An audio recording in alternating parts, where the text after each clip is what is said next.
On a dark street corner, as a disabled black saxophonist is packing up to head home, he hears a cry from a nearby alley.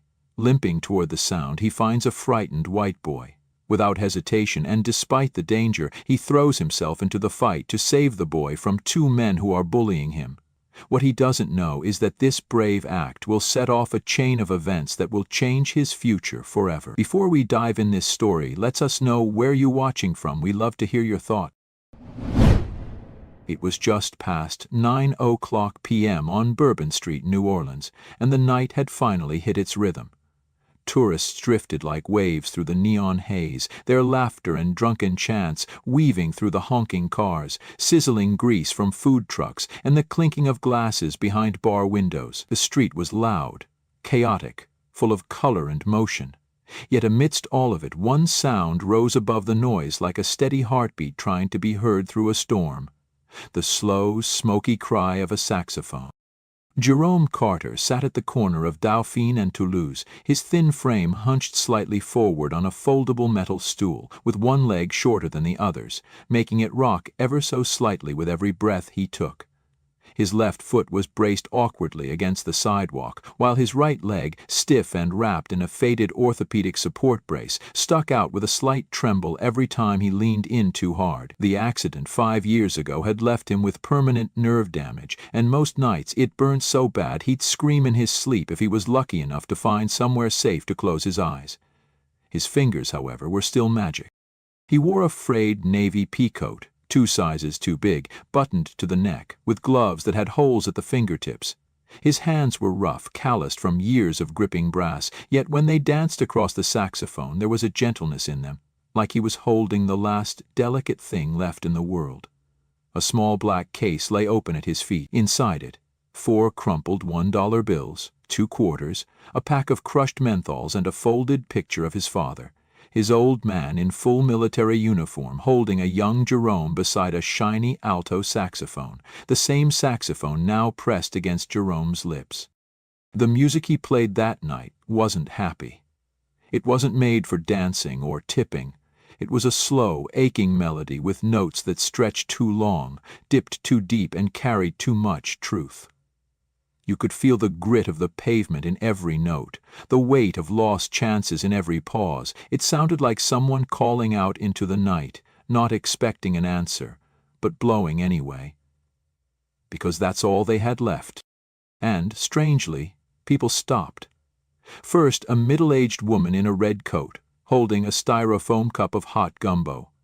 Then a young man with AirPods dangling from his neck, nodding slowly. Then 2 tourists, clearly drunk, holding hands but quiet now, watching him play like they'd stumbled into a moment too intimate to interrupt. The music began to pull a little crowd together. No one spoke, they just listened. Even the nearby bars dimmed in comparison, their electronic bass lines paling next to Jerome's raw, breathing soul. Jerome didn't notice them all. He was inside the song. Eyes closed, brow furrowed, swaying gently, as if every note took something from him and gave something back. His foot tapped irregularly, not to a beat, but to the twitch in his leg that always flared when the pain kicked in. He pushed through. The song demanded it. Then came the voice, harsh, flat, cutting through the melody like a dull knife through silk. "Hey, you, pack it up, this ain't your corner."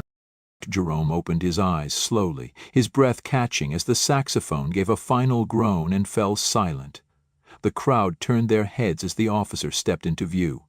White, mid-40s, square-jawed, sunglasses still on despite the darkness. The kind of man who walked like every sidewalk was his property and everyone else was trespassing. He wore the badge on his chest like a warning, not a responsibility. "I'm just playing, officer," Jerome said calmly, wiping the mouthpiece and blinking against the sweat on his brow. "You got a permit?" the cop barked, already shaking his head. "You got a performance license from the city?" Jerome gestured toward the open case. "Just trying to make enough for dinner, that's all. Folks don't seem to mind." The officer stepped closer, kicking the edge of the case closed with the toe of his boot, the coins clinking sharply as they bounced. The picture of Jerome's father fluttered out like a leaf and landed face up on the concrete. I said, pack it up. People are trying to walk through. You're obstructing a public pathway, causing disturbance. Last warning. Jerome's jaw tensed. His hands were shaking, not from fear, but from exhaustion and frustration. This wasn't the first time. It wasn't even the third this month. He lowered his head, picked up the picture gently, and folded the case shut with quiet hands. The small crowd started to disperse like smoke in wind, some muttering, some casting apologetic glances, most just walking away. As he began to limp down the street, pushing his cart with the saxophone case tied to it by old rope, Jerome didn't look back. His leg hurt like hell. His pride hurt worse. He had just given everything he had into that music, his soul laid bare, and the only thing he got in return was a boot and a badge telling him he didn't belong. And yet, as he turned down a side alley toward his usual sleeping spot behind a closed jazz bar, Jerome didn't curse, didn't scream. He simply muttered under his breath, with a tired smile curling at the edge of his lip, "One day, someday, someone's gonna listen long enough." The alley was quiet now. The neon glow faded behind him, but up ahead, just before he reached the loading dock, he heard something. A thud, then a scuffle, then a muffled cry. Jerome froze. That wasn't a drunk, that wasn't a raccoon in the trash. It was a voice, a small one, a child's voice. And just like that, Jerome Carter forgot the pain in his leg, forgot the boot in his back, forgot everything, except the sound of someone in trouble. He let go of the cart and stepped forward, limping faster than his leg should have allowed. Jerome's fingers clenched instinctively as he stepped farther into the alleyway, the cool night air tightening around his chest like a warning. The dim yellow light of a flickering overhead lamp barely reached the concrete wall, casting long, distorted shadows that moved like predators in the dark. The sound he'd heard, sharp, human, scared, came again, this time clearer. A single, choked-out cry. "Let go of me." Jerome's heart kicked in his chest. He could make out the forms now. Two men, young, jittery, built like alley rats, had backed a small boy into the wall, one with a hand over the kid's mouth, the other rifling through the boy's coat. The boy was no older than 12, white, light brown hair falling over his forehead, sneakers untied, backpack halfway off his shoulder. He was fighting, squirming, but clearly outmatched. Jerome didn't have time to think. His leg was already aching from the walk, still sore from being forced to leave the corner. His whole body screamed against motion, but his hands tightened around the saxophone like it was a weapon, and with a rough inhale through clenched teeth, he stepped forward into the pool of light. "Hey," he shouted, voice sharp like brass against the night. "Let the boy go." The two men turned, startled. One stepped forward immediately, arms up in mock surrender. "Ain't none of your business, old man," the taller one sneered, eyes flicking from Jerome's limp to the saxophone in his grip. "Keep walking, or we'll make you crawl." Jerome didn't move. He could feel his heartbeat thudding in his ears, faster now, heavier, louder than the street noise behind him. He took a slow step forward. The uneven weight shifted into his bad leg, and pain shot up through his hip like lightning. He gritted his teeth, not showing it. His hands never trembled. "Let the boy go," he repeated, lower this time, firm. The kid's eyes, wide, frantic, locked with Jerome's. And in that second Jerome saw fear, yes, but also something else, something he knew well. Helplessness. The kind that sat with you long after the bruises faded. The kind that buried music under silence. The shorter guy lunged. Jerome swung the saxophone hard. The brass caught the man's arm with a loud, hollow clang, sending him stumbling into the dumpster. Jerome didn't wait. He shouted to the boy, "Run!" The kid didn't hesitate. He bolted, slipping past Jerome and disappearing down the alley. But the taller one came fast. Jerome turned too slow. His leg couldn't pivot quick enough, and a fist connected with the side of his head. Stars exploded behind his eyes. He staggered backward, foot catching on a loose piece of asphalt. Another blow came, this one to his gut, stealing the air from his lungs. He swung again, blindly, the saxophone glancing off a shoulder. Then the world tilted. A final shove sent Jerome crashing down, his back slamming into the side of the dumpster, the metal unforgiving. His head struck the concrete hard. He heard the echo of it ring through the alley, louder than any note he'd ever played. Then everything began to fade. The last thing he heard, before the cold pulled him under, was the sound of footsteps running, not away, toward him. Lighter. Then a boy's voice, cracking with panic. "Somebody help, please, he's hurt. He saved me." And Jerome Carter, musician of Bourbon Street, man with a limp and a song nobody seemed to hear, finally let go and fell into the dark. There was a beeping sound. Soft, steady, rhythmic, nothing like the thumping bass lines of Bourbon Street or the coarse clatter of a city that never quite learned how to whisper. This sound was clean, sterile, mechanical. And it was the first thing Jerome Carter became aware of as he clawed his way back to consciousness. Then came the light. Too white, too harsh. It slipped under his eyelids and dragged him upward with it. His head throbbed in dull pulses, as if someone were banging gently on the inside of his skull with a rubber mallet. His throat was dry, his leg, his damn leg, burned. He winced, tried to move, and felt the pull of plastic tubing on his arm. Something beeped faster, a machine, maybe two. He turned his head, slowly groaning under his breath. The ceiling above him was made of plain, square tiles, too clean to be a shelter, too bright to be a friend. Faded. A hospital. "Kedi," a voice whispered from somewhere beside him, soft, high-pitched. A boy's voice. Jerome blinked through the haze, focusing slowly until the face came into view. It was the kid. The same boy from the alley, pale skin, sandy blonde hair, a scrape on his cheek, and big green eyes filled with something between guilt and relief. He was sitting in a plastic chair next to the hospital bed, knees pulled up against his chest, wearing an oversized hoodie that nearly swallowed him whole. The boy leaned forward, clutching a juice box like it was the only thing keeping his hands from shaking. Jerome opened his mouth to speak, but managed only a hoarse grunt. The boy beat him to it. "They said you'd be okay. That you were lucky. You hit your head bad, but you didn't crack your skull or anything." He paused, then added in a rush, "You saved me. If you hadn't come, they would have—" His voice caught in his throat. Jerome coughed. You all right?" The boy nodded quickly. "Yeah, my name's Noah. I'm 12. My dad's... He's coming." He was freaking out. Like, really freaking out. Jerome shut his eyes for a moment. Everything was too bright, too fast, but the pieces were sliding into place. He remembered the saxophone in his hands, the blow to the head, the pain in his back, then this kid's voice calling for help, shouting for someone, anyone. He opened his eyes again, looked straight at Noah. "You followed me," Jerome murmured, voice scratchy but steady. "Back there, in the alley. Why?" Noah hesitated. Then he looked down at his juice box like it held the answer. "I saw you," he said quietly. "Last night, on Bourbon. You were playing, and I don't know why, but I couldn't stop listening. My mom and dad were fighting at the restaurant. Again, we were supposed to eat dinner with some senator guy.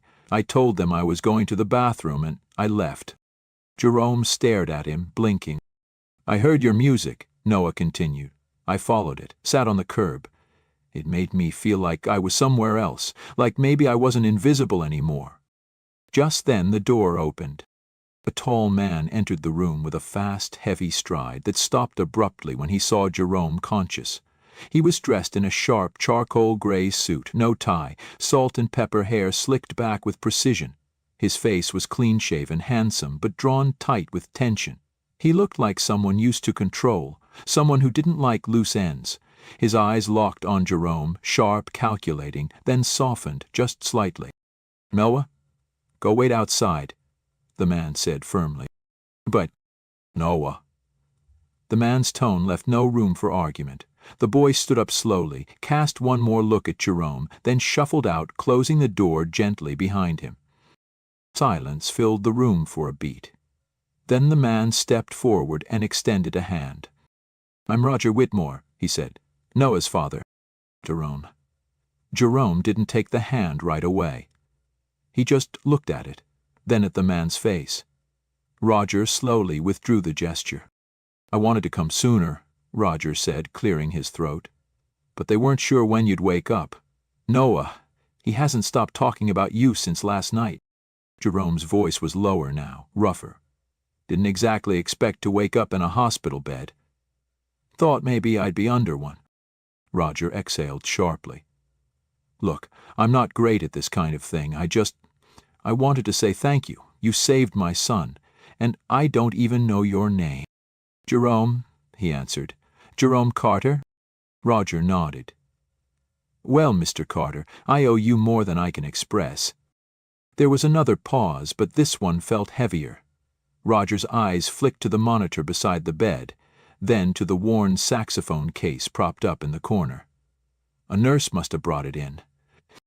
"Was that yours?" Roger asked, gesturing slightly. Jerome turned his head. "Yeah, it's still yours if it's all busted up." Roger didn't smile, but something behind his eyes shifted. Like he saw more than he expected, like maybe, just maybe, he heard something in Jerome's tone he didn't quite know how to respond to. "Noah said he heard you play. That your music stopped him from running away farther, that it made him feel safe." Jerome gave a slight shrug, lips curling just barely. "Guess the streets got better acoustics than I thought." Roger stared at him for a moment. "You ever play professionally?" Jerome looked him straight in the eye. "Used to, Juilliard. Left before I finished. Life happened." Roger didn't press. But in his silence, something settled. An understanding, maybe even a bit of respect. And just before he turned to leave, Roger glanced at the saxophone case once more. "Well, life's strange, Mr. Carter. Sometimes it brings the right melody at the most unexpected time." And with that, he walked out, the door closing behind him with a soft click.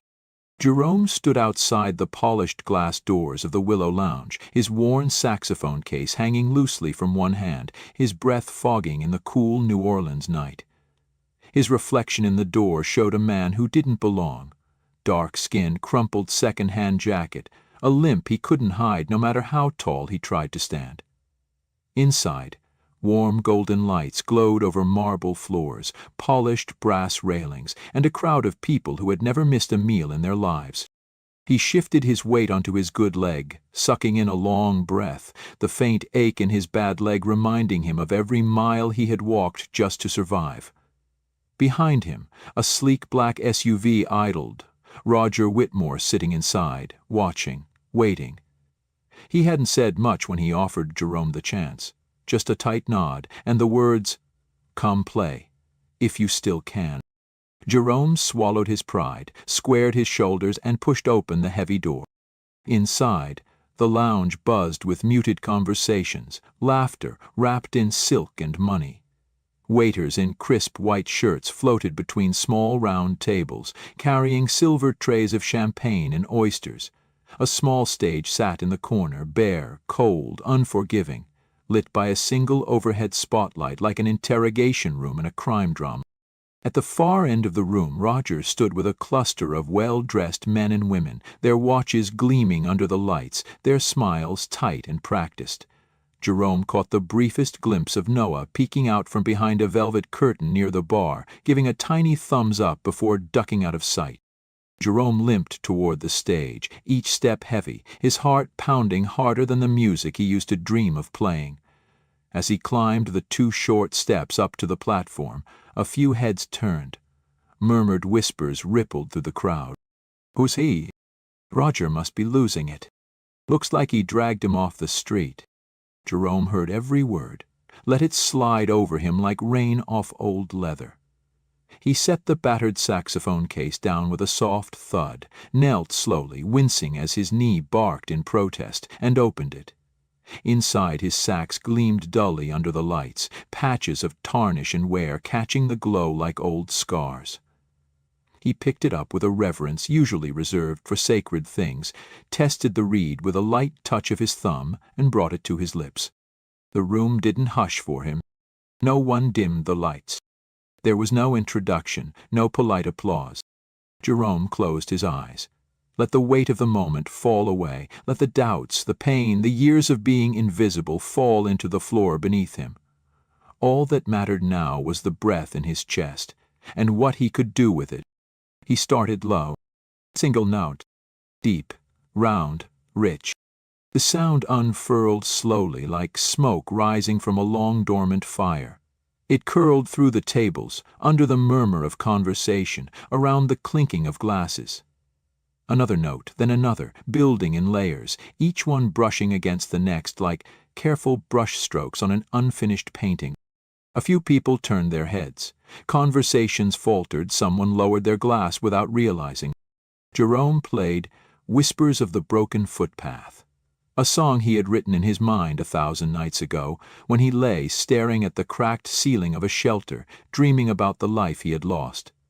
It was a song about the streets, about broken dreams and broken bodies, about hope that limped instead of ran but kept moving anyway.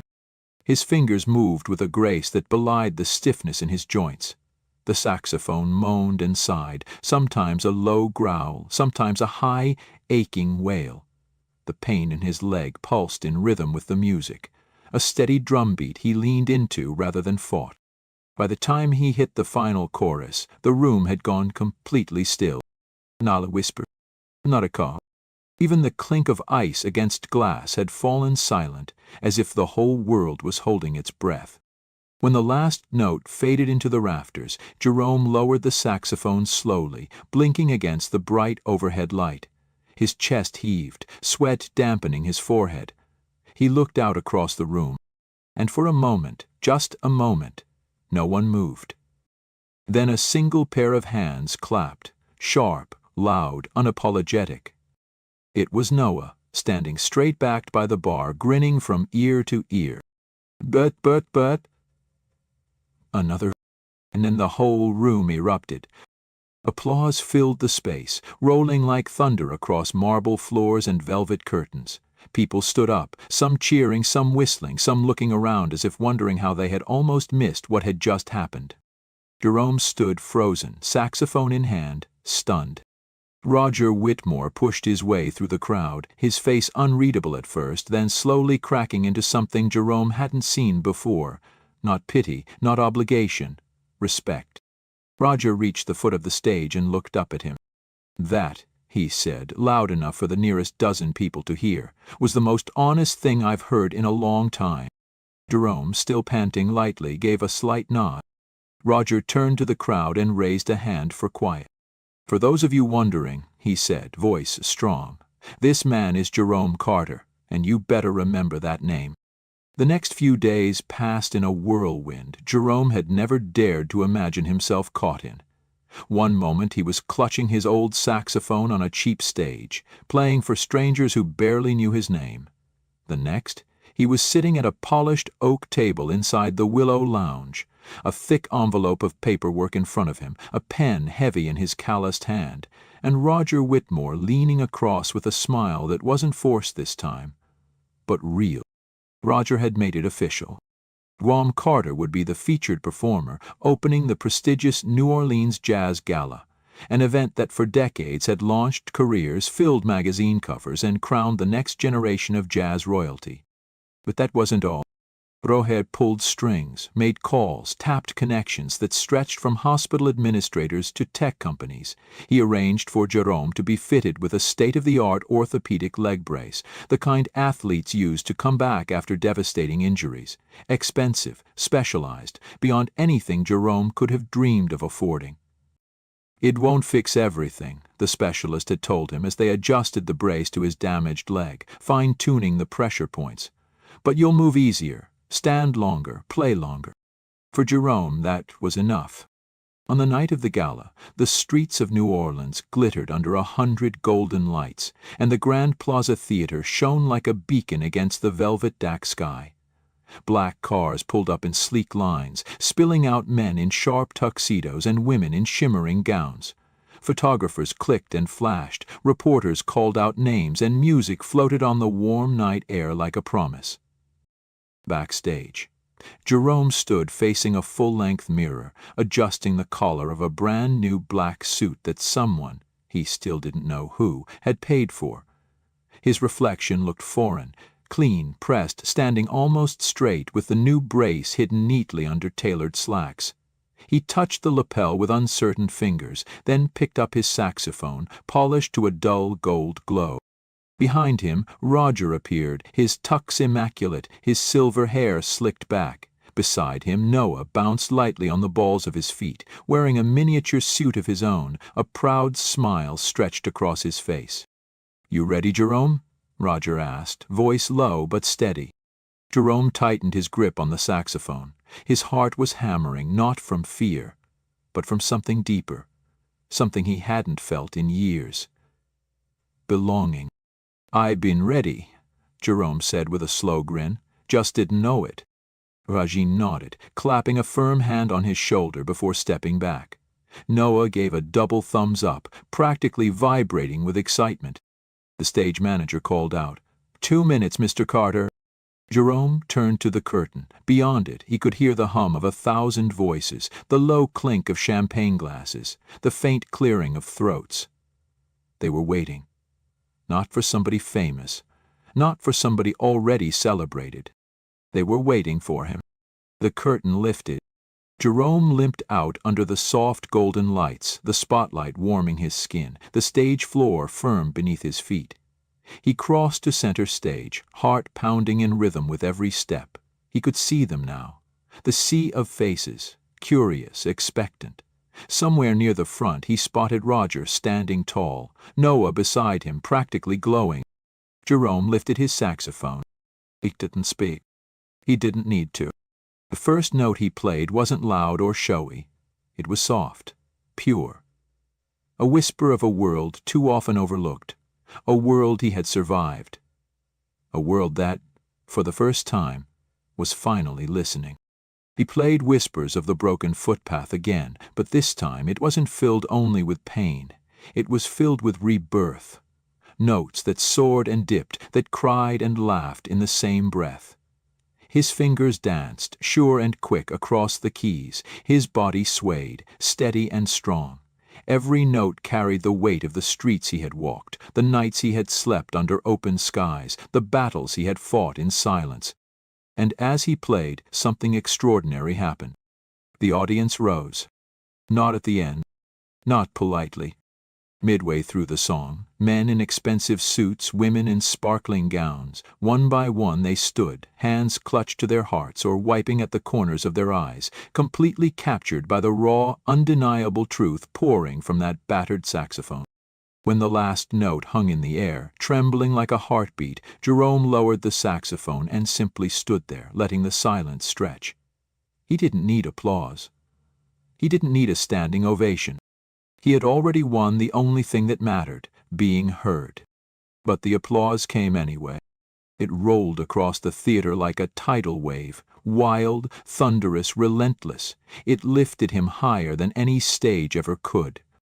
After the show, in the grand hall, as reporters clamored and flashbulbs exploded, a representative from Vanguard Records approached him with a contract offer.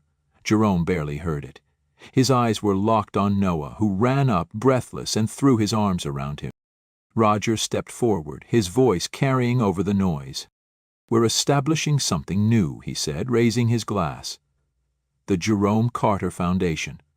Scholarships. Training. Equipment for artists with disabilities. Nobody gets left behind because they walk different, or talk different, or dream different." The crowd roared. Jerome blinked hard against the sting in his eyes.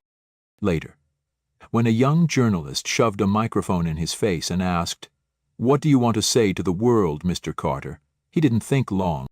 He glanced at Noah, who stood beaming beside Roger, nodded once, and said simply, "That Kit you now heard me before the world ever did. Sometimes that's all it takes, one person to listen, before anyone else believes you're worth hearing." And with that, Jerome Carter smiled, not the tight, guarded smile he used to wear to survive, but a real, easy grin that split his face wide open as the world finally listened. Join us to share meaningful stories by hitting the like and subscribe buttons. Don't forget to turn on the notification bell to start your day with profound lessons and heartfelt empathy.